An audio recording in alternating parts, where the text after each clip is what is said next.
Bro! Naku, sandali mamaya na late. Bro! Sandali lang! Madali ako. Bro! Sandali. Hindi. Babalik rin kasi ako. May taping ako. Sorry, ikaw pala. Pasensya ka na. Na-late kasi ako. Eh, baka umuusok na yung ilong nung alaga. Wait lang. Pinamimigay ni Mama. Salamat daw sa pagdalaw. Siya gumawa niyan. Sarap niyan. Nag-abala pa siya. Baka mabinat pa yun. Hindi, okay na siya. Nag-zumba nga eh. Sumasayaw. Uy, salamat ha. Magugustuhan ng tatay ko to. Mahilig sa matamis yun. Oh, kumusta na pala siya? Naku, okay na. Talaga? Nanununtok ng mag-isa Good. sa bahay. Parang yung Ganun siya ang excited bumalik sa trabaho. Talaga? Oh, good. Medyo ika-ika pa rin. Pero kaya na. Kanina pa kita hinahanap, nandito ka lang pala. Bro, pasensya na kasi tinawag ko siya. Binibigay ko lang yung mga padala ng mama ko. Ay, congrats pala sa tatay mo. Okay. Balik ako taping. Ingat. Maru, ano meron sa tatay mo? Magaling na yung tatay kong sinuntok mo at hinulog mo. Awa ng Diyos, makakabalik na siya sa work niya. Okay? Lagi ko lang tatan. Well, that's great.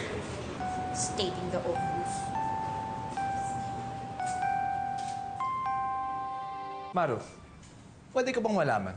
Bakit si Patrick bang unang nakaalam tungkol kay Tito Lito? Ilang segundo lang naman yung nakalipas. Big issue na sa'yo. Kahit nanong-second pa yan, I'm still your boss. So dapat akong unang makaalam tungkol sa kanya. Ulat panahon ba yung buhay ko? Kailangan may everyday update sa'yo.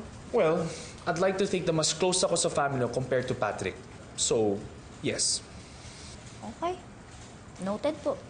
Tsaka isa pa, bakit mo ba gusto makipagkaibigan kay Patrick? If you like him so much, why don't you just apply to be his PA? Good idea. Huwag ka mag-alala. Pagkaalis ko bilang PA mo, mag-a-apply ako sa kanya. No? Ay, nako. Oh, eto na yung script mo, sir. Kunin ko lang yung lunch mo.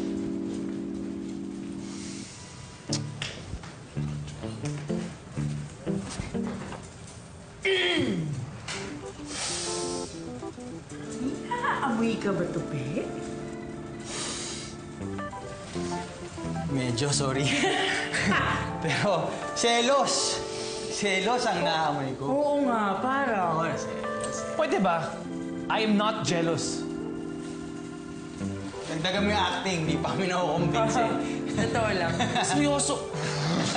Pero sa totoo lang, sino ba namang hindi magsiselos? Isipin mo, friend ng PA niya, ka-love team ng girlfriend niya. Hello! Ay, ito nga, nararamdaman ko na yung selos. Di ako involved doon, ha?